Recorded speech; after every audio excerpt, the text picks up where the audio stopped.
O G20 Social, o Canal Gov te dá boas-vindas e te convida para o segundo dia dessa cúpula que foi criada para ouvir e levar as contribuições da sociedade civil ao encontro de líderes marcados para segunda e terça-feira.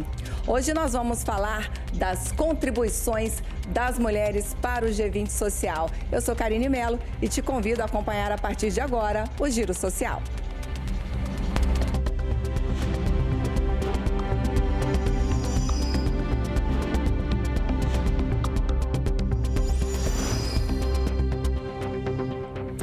Participam dessa conversa comigo meus colegas dos veículos da Empresa Brasil de Comunicação, que fazem parte dessa cobertura especial do G20. Pela Rádio Gov, a apresentadora do programa Voz do Brasil, Mariana Jungmann, a repórter da TV Brasil, Alessandra Lago, Paula Labosière, repórter da Agência Brasil, o gerente da Agência Gov, Paulo Donizete, e o repórter da Rádio Nacional em Brasília, Gabriel Brum. Bem-vindos todos os meus colegas. E aqui no nosso estúdio de vidro, montado bem no coração do G20 Social, está a ministra das Mulheres, Cida Gonçalves, com quem a gente conversa hoje. Ministra, muito obrigada e bem-vinda. Bom dia, eu que agradeço nesse espaço lindo. Uma manhã chuvosa, né, Karine? Hoje sim, né? Começou aqui uma chuvinha fina, mas estamos igualmente animadas, não é isso, ministra? Exatamente, está tudo lindo aqui, tudo organizado. Está de parabéns o presidente Lula, né? Para essa organização. Com certeza. Vamos embora então, ministra. Olha, um dos pontos do grupo de trabalho que discute o empoderamento das mulheres é o enfrentamento à misoginia e às violências. Esse IGT aponta que, apesar das conquistas feministas nas últimas décadas, a violência contra mulheres continua com proporções alarmantes. Há um recorte entre mulheres brancas, negras e indígenas quanto a diferentes níveis de exposição à violência por disporem de mecanismos de poder desiguais para enfrentá-los. Ou seja, ministra, a cor da pele ainda determina como vai ser o tratamento dessas mulheres. Como é que faz para a gente enfrentar isso num debate desse no G20? Na verdade, nós precisamos, primeiro, assumir que o que está acontecendo no mundo é a misoginia e é o ódio contra as mulheres. Eu acho que o documento do G20 de empoderamento das mulheres, ele traz isso com muita força, né? Os 20 países, na verdade, os 19 países que compuseram o G20, que fizeram um debate, eles trataram essa questão da misoginia como um processo muito forte em todos os países. E trazendo os recortes necessários de raça, de etnia, né, que cada país contém, e o nosso contém todos eles, né? A diferença, principalmente, porque são as mulheres no Brasil, as negras, as que mais morrem, né? São 62% das mulheres que sofrem feminicídio são vítimas de violência. Então, você tem um recorte muito forte que faz parte do racismo que está colocado também no mundo. É isso, ministra. Vamos começar a chamar, então, os meus colegas da EBC que estão aqui nessa cobertura para a gente conversar, ministra? Vamos. Então, vamos lá. Vamos começar com a Mariana Jungmann, apresentadora da Voz do Brasil. Você está vendo aí, né, Mari? A cor da pele ainda determina o tratamento que as mulheres vão ter.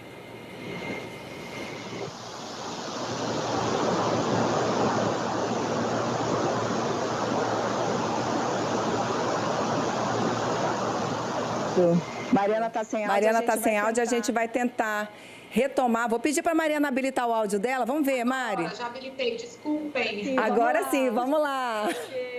Ok, bom dia, Karine. Bom dia. São muitas camadas, né, a serem enfrentadas. Além da misoginia, essa misoginia ela se coloca em diferentes camadas e, sem dúvida nenhuma, a questão racial é uma que se sobrepõe a ela, né?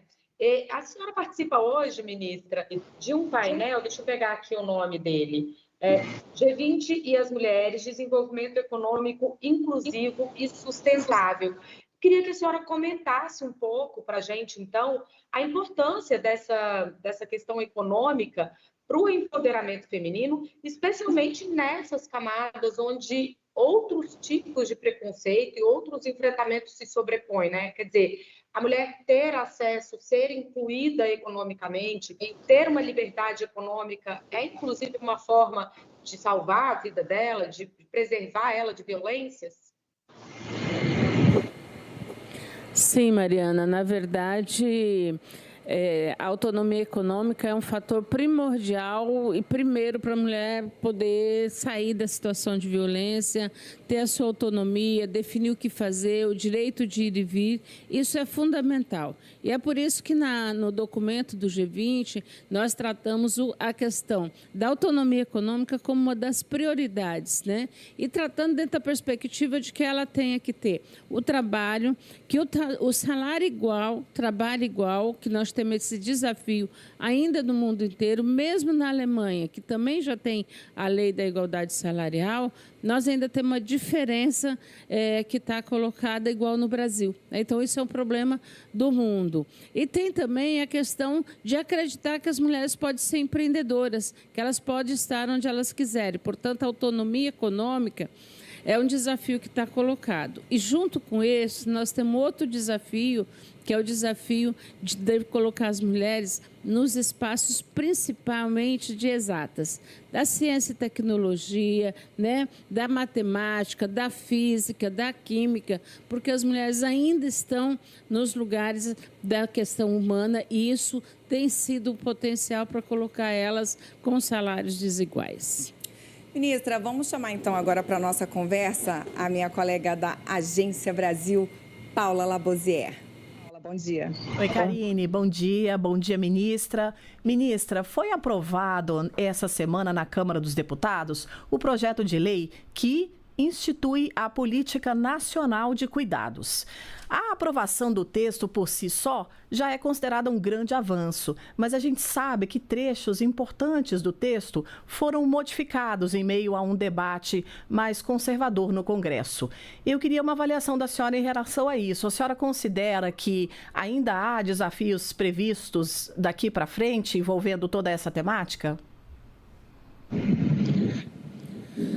Paula, na verdade, sim, sempre é um desafio algumas temáticas com relação à questão das mulheres. Agora, o texto, né, o que foi aprovado, o projeto de lei que o governo mandou, que o presidente Lula encaminhou para a Câmara, na nossa avaliação é um grande avanço. Nós temos condições, a partir daí, de ter políticas públicas e o texto também foi acrescido da questão do pacto federativo. Isso avança para as responsabilidades dos municípios, dos estados sobre a política de cuidados. Então, acho que assim, teve algumas coisas que foram tiradas, mas a essência, o principal do projeto, ele se manteve. E para nós do governo, ele é fundamental, porque agora nós vamos trabalhar com o plano, porque ele determina que nós precisamos ter um plano nacional de cuidados. Nós já estamos trabalhando sobre isso, devemos estar lançando, mas efetivamente apresentando resultados. Quais são os serviços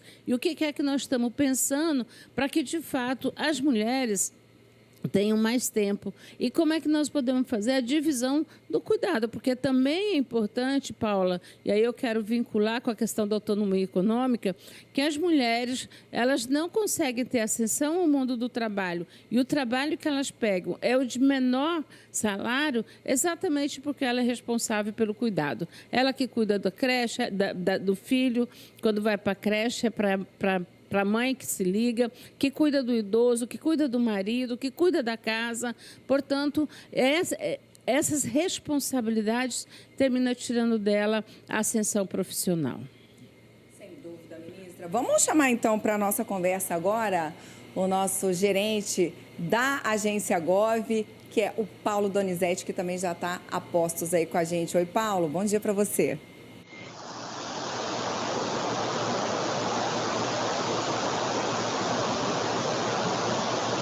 Estamos cedo, tá tudo cedo e a gente está hoje aqui, tá todo mundo sem ligar o áudio ainda, ministra. Vamos ligar o áudio, pessoal. Vamos ligar esse áudio, tá todo mundo dormindo ainda. Oi, Paulo Donizete, um ótimo dia para você. Bom dia, Karine. Bom dia, colegas. Desculpa aí o vacilo, mas acontece. muito cedo.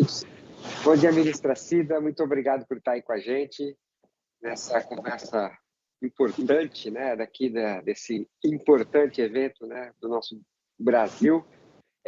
Eu gostaria de que a senhora comentasse para a gente sobre um aspecto da recente campanha da mobilização nacional pelo Feminicídio Zero.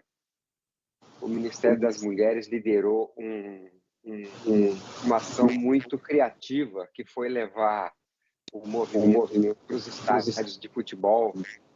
Queria que a senhora comentasse como surgiu essa ideia, como foi o acolhimento dessa ideia junto às torcidas, junto à imprensa esportiva, né? E qual o resultado, né? Qual o balanço a senhora faz dessa ação tão bacana, já que a violência contra a mulher é uma preocupação global, que isso pode servir de lição aí. Bom dia, Paulo. Na verdade, eu acho que foi uma ação que ainda está acontecendo, né? Na terça-feira a gente vai estar lá em Salvador, no jogo do Brasil e Uruguai, junto com a CBF. Então, efetivamente, eu acho que foi uma grande conquista, porque a grande questão do feminicídio, da mobilização, é que a gente precisa falar com todas as pessoas. E nós não podemos mais falar só com as mulheres, nós precisamos falar com os homens. E a decisão de ir para os estádios, de ir para outros caminhos, é exatamente para que nós possamos, Paulo, trazer os homens para o debate da violência contra as mulheres. É fazer com que eles também se posicionem, porque nem todos os homens no Brasil são agressores, nem todos eles são feminicidas. Então, quem não é agressor precisa estar com a gente, precisa ser o nosso interlocutor, dizer para o seu amigo, não dá, não faz, é crime, né? Tem que denunciar. Então, essa perspectiva é que nós quisemos levar para dentro do estádio, chamar os homens para o debate.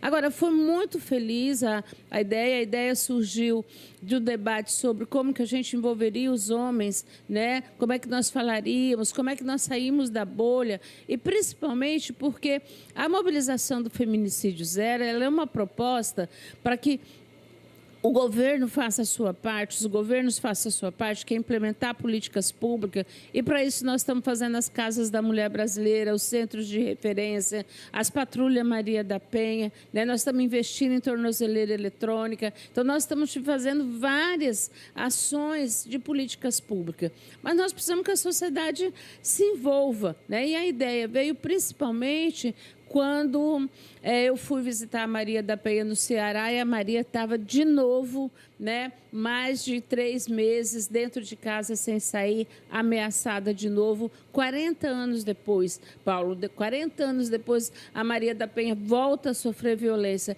Portanto, isso faz... E as pessoas, ninguém sabendo, ninguém conhecendo e ninguém tendo uma atitude. Então, a mobilização do Feminicídio Zero é para pedir, você que está em casa, você tem condições de fazer alguma coisa, você pode nos ajudar, você pode contribuir com o presidente Lula e com a ministra Cida para terminar com a violência e com o feminicídio. Ministra, eu quero aproveitar que a senhora falou sobre isso, sobre as ações brasileiras, né, de proteção à mulher. A senhora mencionou aí Casa da Mulher Brasileira, a senhora mencionou aí uma série de programas, Feminicídio Zero, toda a rede que o Brasil montou para cuidar da mulher, e ainda assim a gente tem ainda índices alarmantes de feminicídio. Queria saber como é que essas experiências podem ser compartilhadas no G20. Outros países têm feito coisas parecidas já, ministra? Como é que fica esse intercâmbio dentro do G20 dessas experiências brasileiras e com as coisas que estão em outros países também? De que maneira isso acontece essa troca entre países? Na verdade... Vamos acrescentar uma coisa aí? Vamos lá. Teve também a transformação do 180 no canal exclusivo para denúncia contra a violência contra a mulher, né? Excelente lembrança. Do Paulo Donizete. É isso, né, ministra? É isso, essa foi uma das grandes questões que nós colocamos agora, dia 1º de agosto. O 180 voltou a ser um canal de denúncia, de receber denúncias, mas também, Karine, eu acho que é importante, Paulo, é a questão de que o 180 passa também a dar informação, não só a receber denúncia, mas prestar informação e orientação.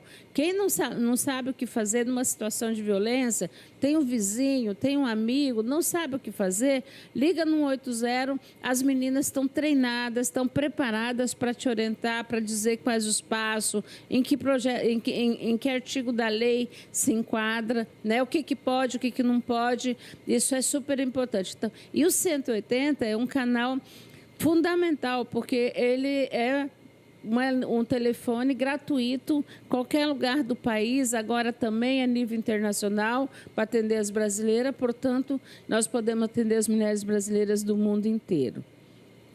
Voltando para a questão da experiência, sim, Karine, que você trouxe, é que cada país ele tem uma realidade, né? A gente termina trocando um pouco mais a perspectiva do que é específico para cada país e que une todos os países. Então, uma das questões que a gente tem colocado é a qualificação dos profissionais, dos servidores públicos para fazer o atendimento, não só nos serviços especializados de cada país, porque no Brasil a gente tem a Lei Maria da Penha, que inclui vários serviços, mas você tem outros países que não, que você só tem o Ministério Público, ou que você tem... Então, cada país ele termina se adequando. Mas o importante é que todos os serviços e todas as pessoas estejam preparadas para atender as mulheres em situação de violência. A outra coisa é avançar na legislação, né? Isso é um desafio que está colocado para o mundo inteiro. Nós temos muita dificuldade com relação à questão das legislações no Brasil, fora do Brasil, e, portanto, a Lei Maria da Penha, ela é uma lei muito importante, ela é a terceira melhor do mundo. Então, ela está servindo de inspiração para o mundo. Em compensação, a lei do México do feminicídio é muito mais avançada que nós. Pois eu ia perguntar isso, a senhora falou, é a terceira, a primeira é o México, então? Não, isso? O México é a lei do feminicídio, né? Não é a lei da violência contra as mulheres. Então, nós temos aí diversas trocas que vão sendo feitas, vão sendo aperfeiçoadas nos debates do G20. A outra, de fato, são as trocas, o que permite, né? Nós, por exemplo, estamos assinando um acordo de cooperação com o México para troca de experiência. Na questão da política de cuidados, da autonomia econômica e do enfrentamento à violência. Então, nós vamos ter equipe que vai para o México conhecer a experiência de lá, o México vem para cá, e é assim que a gente vai fazendo, na verdade, a troca de experiência, aperfeiçoando, ensinando, porque a política pública ela é um movimento, e a política pública para a mulher ela é universal, né? Ela é para o mundo inteiro, ela é global. Chamar aqui para a nossa conversa o repórter da Rádio Nacional, Gabriel Brum. Bom dia para você. Bom dia, ministra. Bom dia para todo mundo que está acompanhando a gente. Eu queria falar sobre participação das mulheres na política, porque o Brasil está só em segundo lugar entre os membros do G20 nessa proporção de mulheres no parlamento. Queria ouvir da ministra como é que o Brasil está liderando esse debate no G20, né? E por que tem essa diferença? O que está travando esse avanço das mulheres na participação política, ministra? Na verdade, assim, nós temos aí o que trava o Brasil no G20, além de ser, não é o segundo, é o penúltimo, porque a gente tem vários países que já têm paridade. O próprio México tem mais de 54%, elas já estão chegando em 60%, por exemplo, de senadoras e deputadas. Então, os países que já têm a lei de paridade, eles estão avançando. E aí está faltando isso. Essa é a grande questão. Nós precisamos fazer um debate no Brasil. Nós temos uma lei de cotas que coloca 30% de cota para as mulheres, tanto para serem candidatas né, nos partidos, quanto de financiamento. Nós só estamos vendo avançar quando é obrigatório a paridade. Portanto, é eleger, garantir a eleição de mulheres, colocar as mulheres nos espaços de poder. Portanto, nós precisamos mudar aqui no Brasil a legislação. Nós estamos trabalhando, eu, a Janja, estamos fazendo um debate nacional junto com os partidos, junto com as parlamentares. Nós fomos conhecer, eu e a Janja, ouvir a experiência das senadoras mexicanas. Por quê? Para saber como é que se deu o processo para que elas chegassem onde elas chegaram, porque nós precisamos alterar a legislação. Nós precisamos, a partir de agora, não é de cotas que não elejam as mulheres, nós precisamos de fato, de cadeiras. Nós precisamos uma garantia de que nós possamos eleger as mulheres em todos os municípios, né? Então, independente de partido, independente de qualquer coisa, é uma mulher que vai sentar naquela cadeira e vai poder defender o seu município e ter voz. Então, isso é um primeiro processo no Brasil, alterar a legislação e garantir paridade. O segundo é, de fato, nós investimos que as mulheres podem ser liderança. As mulheres hoje não têm condições de fala e lugar de fala. As lideranças estão ameaçadas, sofrem violência política de gênero, as redes sociais terminam agredindo elas, sejam as jornalistas, sejam as influências, sejam as lideranças das comunidades. Então, nós precisamos enfrentar também a violência política de gênero para garantir os espaços, as mulheres nos espaços de poder, e o lugar de fala é um espaço de poder. Ministra, um aspecto interessante, vou aproveitar aí o gancho do Gabriel Brum e a resposta da senhora, porque o Gabriel traz a história do parlamento, né, da representatividade das mulheres no parlamento, né, da quantidade de mulheres no parlamento no mundo inteiro, mas as mulheres também não estão representadas até nas questões sociais que as afetam diretamente, né? Elas muitas vezes não participam dessa discussão, não é isso? É isso, elas terminam não participando exatamente por uma série de outras coisas, ou porque as decisões terminam sempre ficando com os homens. Existe uma cultura machista em que as grandes decisões são feitas pelos homens, mesmo as sociais, mesmo as econômicas, que afetam as mulheres. Então, nós temos esse processo que não é só no Brasil, né, Karine? Né, Gabriel?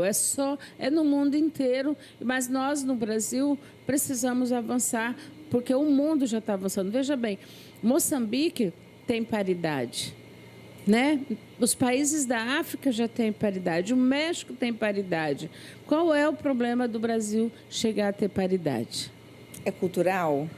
O que é? É cultural, na verdade, é um processo construído de efetivamente não ficar no processo, vamos dizer assim, que o lugar de poder é de homens, né? Não é das mulheres. É você também subjugar as mulheres, porque a violência coloca as mulheres no lugar de... Né? A gente tem muito no Brasil essa coisa de que você começa a falar uma frase, não sei se você já passou por isso, eu passo sempre. Você começa a falar uma frase, aí geralmente o homem te corta e termina ela porque ele vai ser melhor do que você, né? Então, assim, essa cultura, ela é uma cultura muito forte no Brasil e termina, muitas vezes, intimidando as mulheres para que elas não vá para os espaços de poder. É isso. Ministra, a TV Brasil também participa dessa cobertura especial do G20 e a Alessandra Lago está com a gente. Oi, Alessandra, bom dia para você. Karine, bom dia para você, bom dia, ministra. Prazer participar. Olha, ministra, queria falar um pouquinho sobre a garantia dos direitos reprodutivos e sexuais das mulheres, né? O documento do Grupo de Trabalho fala sobre a garantia, né, dos direitos reprodutivos e sexuais. Enquanto isso aqui no Brasil, essa semana, a gente viu a PEC que pode restringir o aborto, né, legal, voltando à pauta. E como é que isso foi tratado pelo grupo de trabalho? Qual o cenário que a gente tem sobre essa proteção às mulheres hoje? Como é que foi essa discussão no grupo de trabalho? Na verdade, o grupo de trabalho ele discutiu toda a questão da saúde integral das mulheres, passando... porque a pauta dos direitos sexuais e reprodutivos, muitos países ainda têm restrições.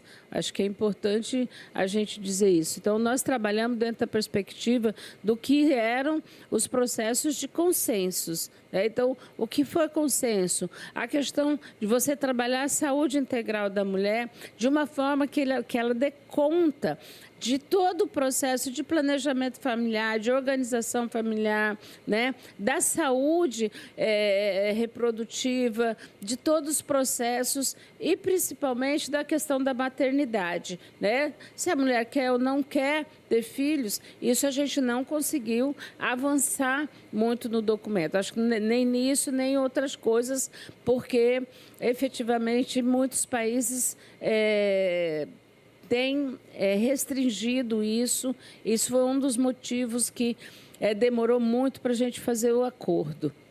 Agora, no Brasil, nós temos um problema que você traz, que é a questão da PEC, que, na verdade, para nós é um retrocesso. Nós temos há muitos anos, desde o Código Penal, a questão de 3 processos que garantem à mulher o direito ao aborto legal. No caso de violência sexual, no caso de risco de vida e no caso de anencefalia, que o STF decidiu agora. E nós sabemos que precisamos avançar muito mais na perspectiva do debate sobre essa garantia de direitos, né? Nós não queremos avançar para legalizar o aborto, nós não queremos fazer debate, nós queremos que isso seja garantido, né? Que o que está aí seja garantido, que a gente não perca nenhum direito. A mulher que sofre violência sexual, ela não pode, né? Ela não pode continuar sendo violada diante de uma gravidez. E o pior é que não é só a mulher. Hoje, a maioria da violência sexual está acontecendo entre crianças de 0 a 9 anos. Então, nós temos tido a maioria das meninas grávidas são meninas de 12, 13 anos.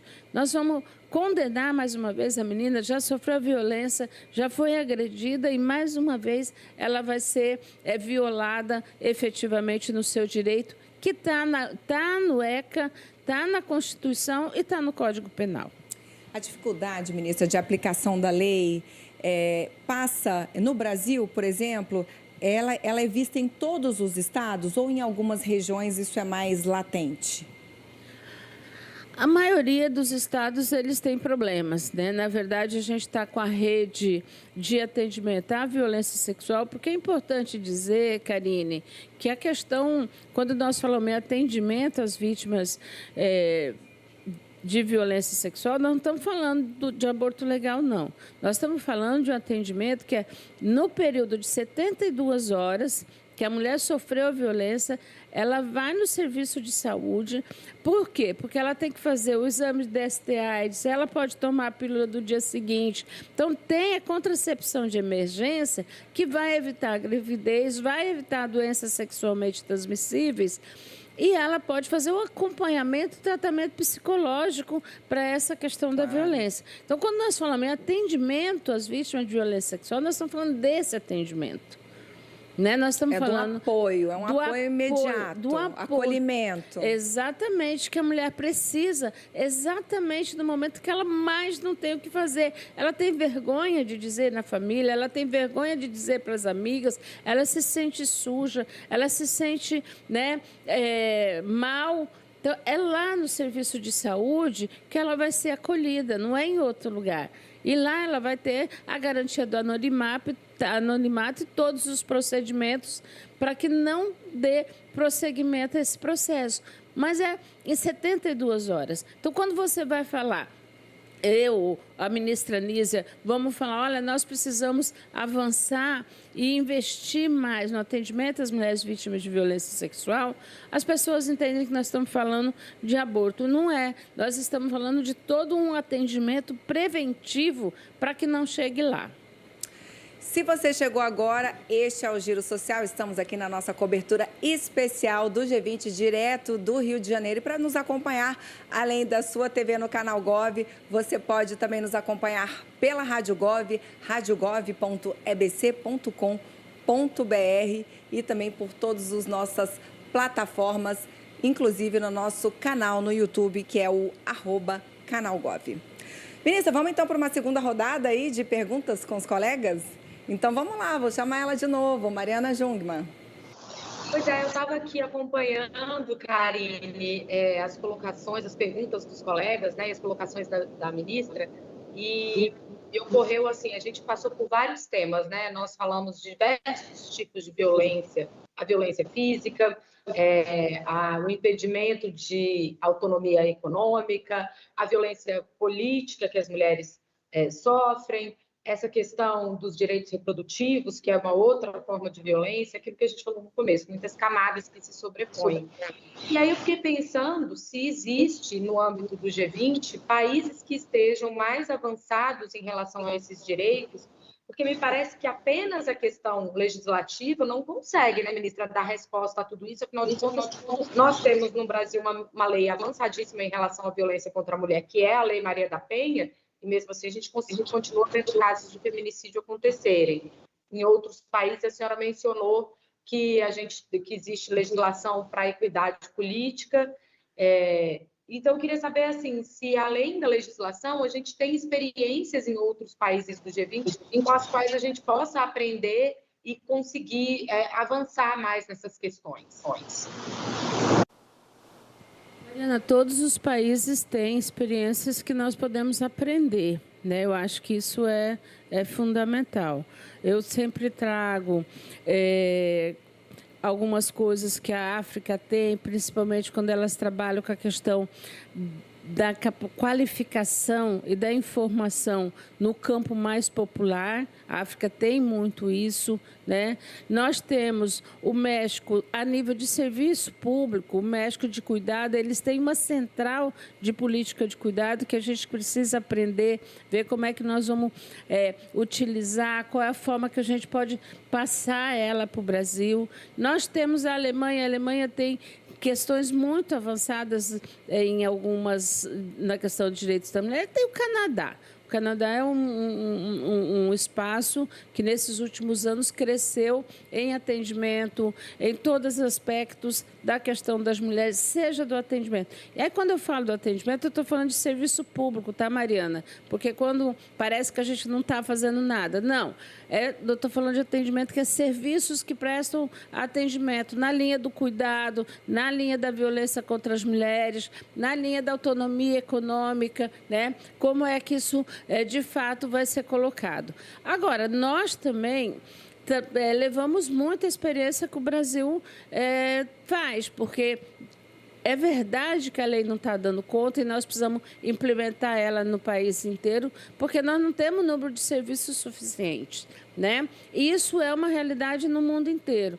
Mas nós temos aqui a lei de cotas, por exemplo, de 8% para que possam ser inseridas mulheres que são vítimas de violência no mercado de trabalho, nos casos de empresas terceirizadas para o governo federal, que a ministra Esther que está coordenando junto com o Ministério das Mulheres.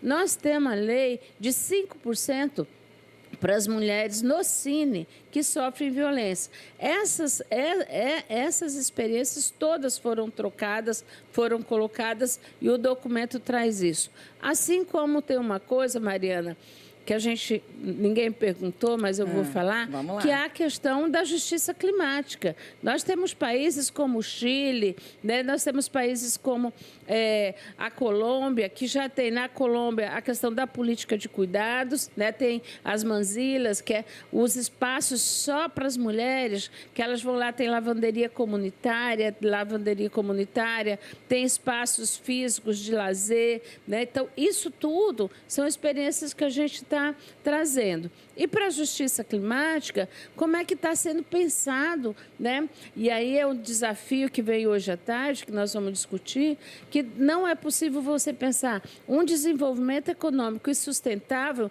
sem incluir as mulheres.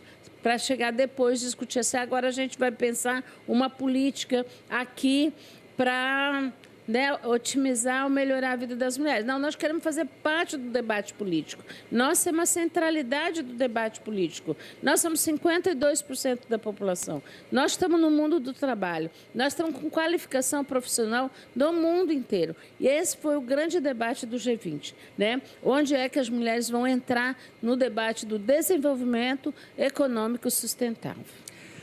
Tá vendo aí, Paula Lavoisier? A gente, em pleno século XXI, a gente ainda está brigando para participar, as mulheres ainda brigam para participar do debate político. É verdade, ministra. E eu queria conversar um pouquinho agora sobre a Lei da Igualdade Salarial, sancionada no ano passado. Dados recentes mostram que as mulheres recebem 20% a menos que os homens ocupando o mesmo cargo. Se a gente considera somente mulheres negras, esse percentual sobe para 50%. Ainda assim, a lei enfrenta hoje mais de 400 contestações judiciais. Eu queria perguntar para a senhora, como é que a senhora avalia todo esse contexto? Paula, primeiro desafiador, né? Ontem nós discutimos numa mesa aqui que não é possível você discutir democracia e você discutir desenvolvimento sem você discutir igualdade entre homens e mulheres, sem você discutir igualdade de gênero, né? Nós precisamos colocar isso no centro do debate, né? Esse é um elemento. O segundo, nós precisamos fazer uma perspectiva, construir uma perspectiva de reconstrução e ressignificação do que significa a igualdade. Nós não podemos mais aceitar que seja natural, né, que as empresas entrem na justiça contra uma lei que existe desde 1940, né? E na Constituição de 88, ela veio se fortalecer, que é a questão a CLT e a questão da igualdade. Esse é um processo. O segundo, nós temos discutido para dentro dos sindicatos, das centrais sindicais, foi o debate que eu fiz ontem, que nós precisamos também colocar o debate da igualdade salarial nas negociações coletivas de trabalho. Não dá para você discutir só o aumento de salário. O que é que você quer como resultado final? As mulheres são a maioria dessas categorias. Seja onde for, elas têm grandes números e, portanto, elas têm que estar na pauta do debate do sindicato. Então, nós temos que inverter essa cultura. Agora, o que você traz, Paula, eu acho que nós precisamos fazer uma grande questão no Brasil é que se considerou muitos anos, eu tenho ouvido isso muito, mas vocês querem igualdade, vocês não querem, vocês chegaram, é isso que vocês queriam? Não, nós queremos mais do que nós temos hoje, porque a única coisa que nós conseguimos foi para o mercado de trabalho. Ainda assim, os dados mostram que nós somos 50% das mulheres chefes de família. E nós fomos não para ajudar o marido, nós fomos porque nós sustentamos a nossa casa e os nossos filhos, porque nós somos as mulheres mais pobres. E nós estamos nessa condição de desigualdade porque nós ainda temos que cuidar dos filhos, nós ainda temos que cuidar dos idosos e nós ainda temos que cuidar dos doentes. Nós precisamos que os maridos, os homens, venham junto com a gente para dentro de casa, fazer a divisão sexual do trabalho. E olha, eu não estou falando, Paula nem Karine, de lavar copo, tá?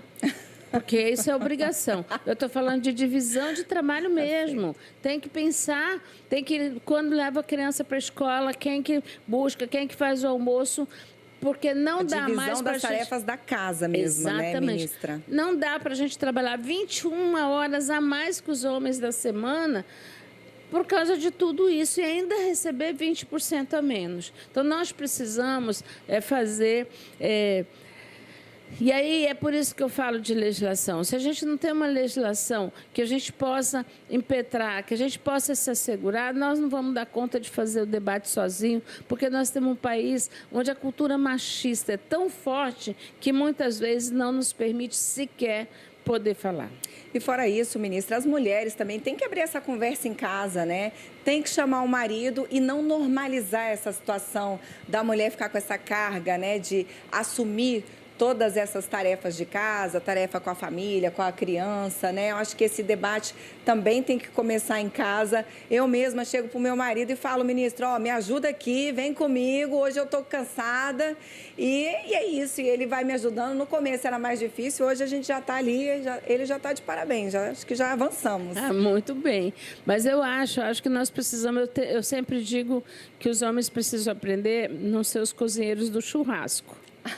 O churrasco, Ótimo. você sabe como funciona. Você acorda no domingo, compra a carne, o carvão, a cerveja. Aí depois você bota o churrasco para 10 horas, bota o churrasco para assar, abre a cerveja e fica lá tomando a cerveja e o churrasco. Aí depois o churrasco estava bom. Mas quem fez a mandioca, o arroz, a farinha e a salada? E quem vai lavar a louça? E quem vai lavar a louça? As mulheres, não são os homens. Então a ideia é assim, ó, acorda 5 Acordou 6 horas, então acorda 5, faz o arroz, cozinha a mandioca, faz a farofa, lava, vai buscar a carne, assa a carne, 10 horas. Chama a mulher para tomar a cervejinha e abre junto com a mulher. Está muito bem, nós precisamos começar a mudar essa cultura. E para as mulheres eu sempre digo, fez mal feito, não tem problema, mas o importante é fazer. O importante é estar ali, é poder a gente fazer esses processos de reeducação permanente entre homens e mulheres na sociedade, porque isso vai diminuir a violência contra as mulheres, isso vai construir novos homens, os novos filhos, os filhos das mulheres que educaram os filhos a cozinhar, a lavar, a cuidar um pouco das suas coisas, do seu quarto, arrumar sua cama, né?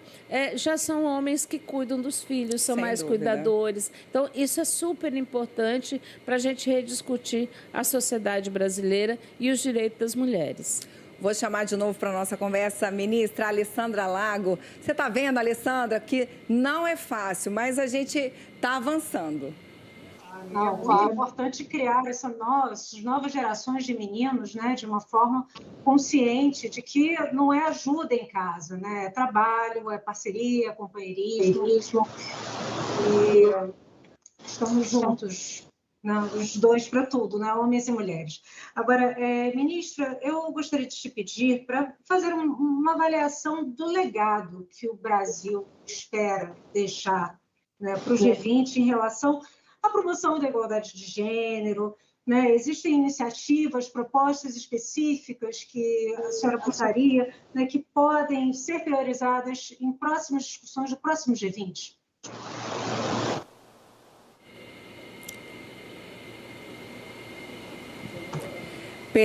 Perdemos o contato com a Alessandra. Pegou, ministra, a pergunta? A questão do legado, né, Alessandra? Isso. Do G20. Na verdade, o legado que nós temos, que nós acreditamos, primeiro, a construção do próprio GT de empoderamento das mulheres, né? Foi um processo muito difícil da construção, primeiro dos 3 temas, né? Os temas que nós trabalhamos foi autonomia econômica, né? Empoderamento das mulheres. Segundo, a questão da misoginia, o enfrentamento à misoginia e à violência contra as mulheres. E terceira, a questão da justiça climática. Então, acho que isso é um processo que foi construído durante esse ano e quero aqui reconhecer o trabalho da Maria Helena, que é a minha secretária executiva, na coordenação como chefe desse processo, na negociação. Por quê?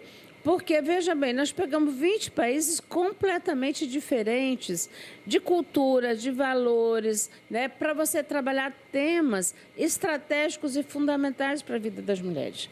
Tá? Foi um ano de muito... Nós chegamos uma semana antes preocupadas se nós teríamos ou não consenso nos diversos itens que a gente tinha, que a gente estava construindo. Então, para nós... construir essa declaração com 19 países,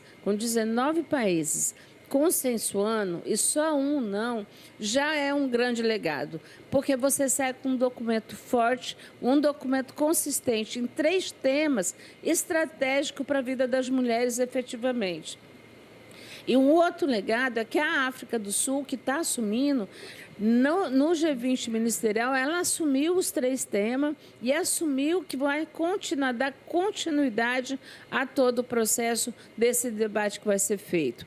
Não dá para, em um ano, você construir grandes experiências, grandes trocas. O G20 está aí há quantos anos? Nós é o primeiro ano. Então, eu acredito que, a partir de agora, o grande legado que o Brasil deixa é o legado de ter construído um GT com transparência, com negociação, com uma discussão permanente com os próprios movimentos de mulheres e que nós vamos dar continuidade daqui para frente no G20. Então, consolidar o grupo, sair com um documento consistente, forte, né, que tenha grande base política para a cúpula, eu acho que é o grande legado que o Brasil deixa no G20 de empoderamento feminino.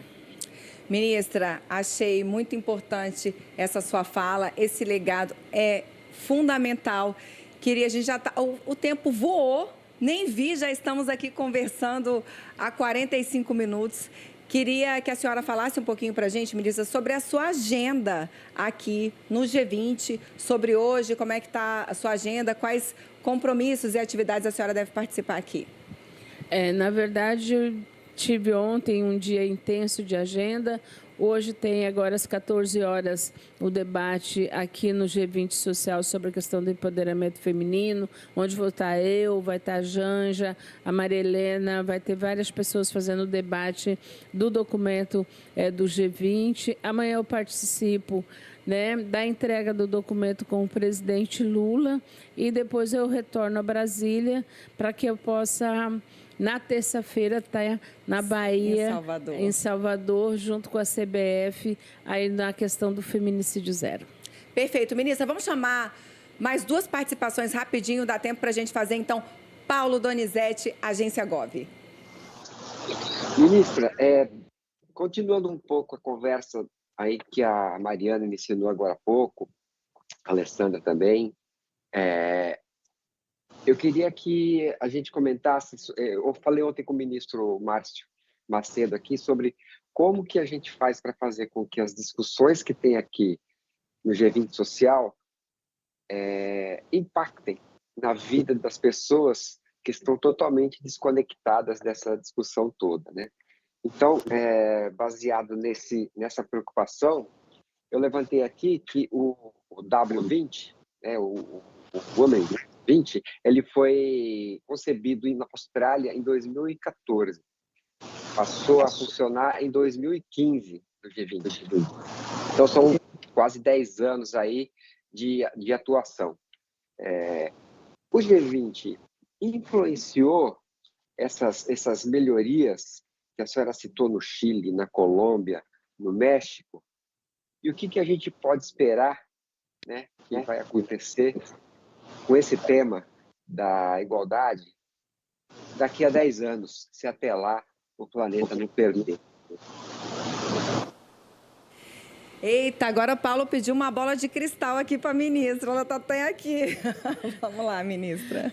Paulo, na verdade, eu acho que influenciou todo o debate colocado efetivamente para as mulheres, né, que vem no debate político, que vem num processo de construção, influencia para todos os avanços. Eu acredito que, inclusive, esses debates têm ajudado a avançar no próprio Brasil. O presidente Lula, ele tem tido, desde que assumiu a presidência da República, ele tem dito em todos os espaços sobre a questão da igualdade de gênero, a igualdade de raça, né? Então, acabar com a fome, com a pobreza, né? Nós estamos aqui na Aliança Global lançando, e esse G20 vai lançar a Aliança Global contra a Fome e a Pobreza, e nós sabemos que a maioria das pessoas que passam fome, que vivem em situação de pobreza, são as mulheres no mundo. Então, o G20 ele influencia diretamente todas as políticas, sim, e nós damos conta de mudar, a partir das experiências, muitas coisas nos países. Então, eu acredito que o debate que está sendo feito no G20, ele está no cotidiano. Nós temos debate no G20 de empoderamento das mulheres sobre as práticas que cada uma de nós fazemos e como isso muda a vida das mulheres. Não é fácil.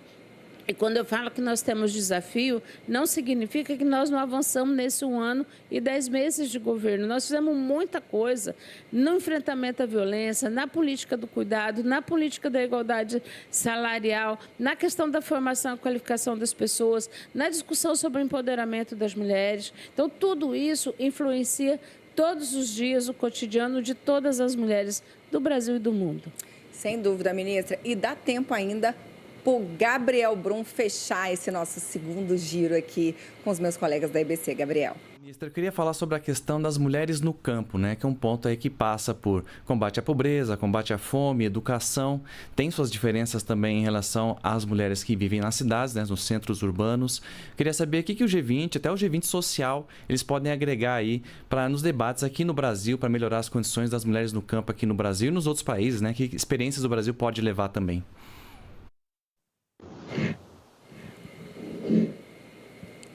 Na verdade, Gabriel, é assim, o grande debate para as mulheres rurais, ela se deu em 3 campos. Na questão da violência, foi um debate muito forte no G20, porque a área rural um grande número de países tem a questão da área rural.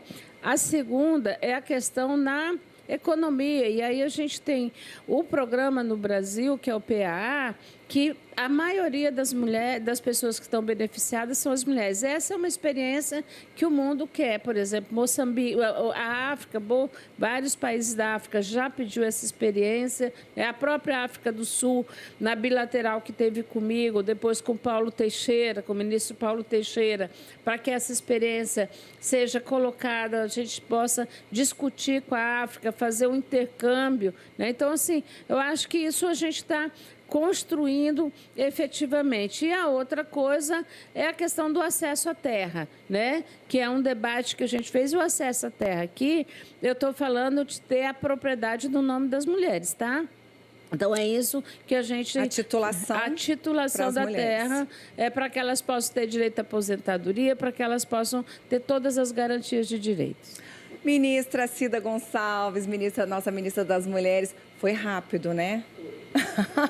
Espero revê-la aqui pelo G20. Em outras oportunidades, nós estaremos aqui na nossa cobertura até a terça-feira, até a cúpula. A senhora vai para Salvador, mas enquanto estiver por aqui, sempre que puder, vem aqui conversar com a gente. Quero agradecer muito a sua presença aqui hoje. Obrigada, ministra. Obrigada, um abraço para vocês. Bom trabalho.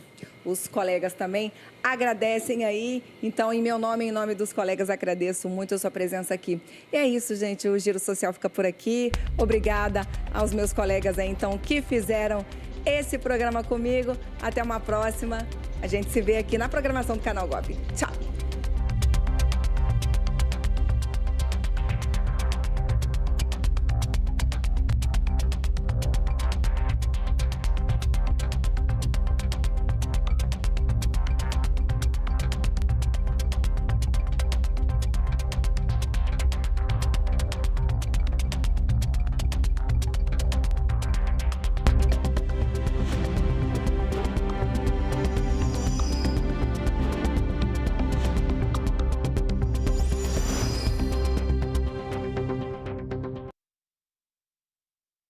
No Fala MDS,